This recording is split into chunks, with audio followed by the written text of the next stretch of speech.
ನೋಡ್ರದಾಟ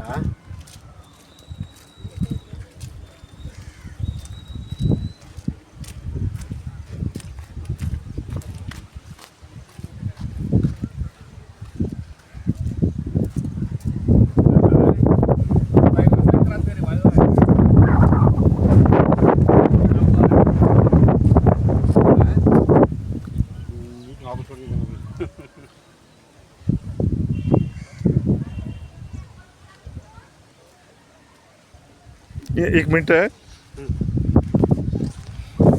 ಹಿಂಗೇನ್ರಿ ಇದು ಹಿಂಗೇನ್ರಿ ಸ್ವಲ್ಪ ನಾ ಮಾತಾಡೋದು ತೊಗೊಂಡ್ಬಿಟ್ರಿ. ಖಾನಾಪುರ ತಾಲೂಕಿನ ಗಂದಿವಾಡ ಗ್ರಾಮದ ಮುಸ್ಲಿಂ ಸ್ಮಶಾನಕ್ಕೆ ಹೋಗಿರ್ತಕ್ಕಂಥ ಒಂದು ದಾರಿಯ ಒಂದು ದೃಶ್ಯಾವಳಿಗಳನ್ನ ನಿಮ್ಗೆ ತೋರಿಸ್ತಾ ಇದ್ದೇವೆ. ಸಾಕಷ್ಟು ಮಳೆಯಿಂದ ನೀರು ನಿಂತ್ಕೊಂಡು ಇಲ್ಲಿ ದಾಟಲಿಕ್ಕೆ ಅನುಕೂಲ ಆಗ್ತಾ ಇಲ್ಲ. ಯಾಕಂತಂದರೆ ಇಲ್ಲಿ ಸ್ಮಶಾನಕ್ಕೆ ಹೋಗುವಂಥ ಎಲ್ಲರಿಗೂ ಕೂಡ ಸಾಕಷ್ಟು ತೊಂದರೆ ಆಗ್ತಾ ಇದೆ. ಕಾರಣ ಸಂಬಂಧಪಟ್ಟಂಥ ಇಲಾಖೆಯವರು ಮತ್ತು ಗ್ರಾಮ ಪಂಚಾಯಿತಿಯವರು ಈ ಕಡೆ ಗಮನ ಹರಿಸಿ ಸೂಕ್ತವಂತ ಒಂದು ಕ್ರಮವನ್ನು ಕೈಗೊಳ್ಬೇಕಂತೇಳಿ ಮುಸ್ಲಿಂ ಜಮಾತ್ ಪರವಾಗಿ ನಾವು ಇವತ್ತು ಆಗ್ರಹವನ್ನು ಮಾಡ್ತಾ ಇದ್ದೇವೆ. ಏಕೆಂತಂದರೆ ಇವತ್ತು ಸ್ಮಶಾನಕ್ಕೆ ಹೋಗುವಂಥ ಒಂದು ದಾರಿ ಯಾಕಪ್ಪ ಅಂತಂದರೆ ಬೇರೆ ದಾರಿ ಆದ್ರೂ ಯಾವುದೇ ಪ್ರಯಾಸದಿಂದ ನಡ್ಕೊಂಡು ಹೋಗ್ಬೋದು. ಆದರೆ ಇಲ್ಲಿ ಏನಾಕೈತಪ್ಪ ಅಂತಂದ್ರೆ ಇಲ್ಲಿ ಜೊತೆಗೆ ನಾವು ಸಾವನ್ನು ಅಪ್ಪಿರ್ತಕ್ಕಂಥ ಒಂದು ಮನುಷ್ಯನನ್ನು ಅತ್ಯಂತ ಸುರಕ್ಷಿತವಾಗಿ ಸ್ಮಶಾನಕ್ಕೆ ಕಳಿಸ್ಬೇಕಾಗೈತಿ. ಇಂಥ ಒಂದು ಸಂದರ್ಭದಲ್ಲಿ ಕಾಲು ಜಾರು ಬಿದ್ದು ಬೀಳುವಂಥ ಪರಿಸ್ಥಿತಿ ಕೂಡ ಇಲ್ಲಿ ಕಾಣ್ತಾ ಇದೆ. ಕಾರಣ ಸಂಬಂಧಪಟ್ಟಂಥ ಗ್ರಾಮ ಪಂಚಾಯತಿ ಅಭಿವೃದ್ಧಿ ಅಧಿಕಾರಿಗಳು ಈ ಕೂಡಲೇ ಗಮನ ಹರಿಸಬೇಕು.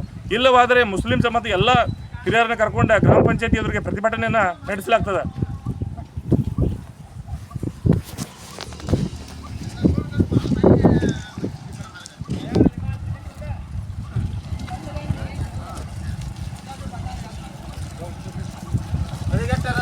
ಸರ್ ನೀವು ಏನ್ರ ಬದಲಾವಣೆ ಮಾಡ್ರಿ. हाँ क्यों आई है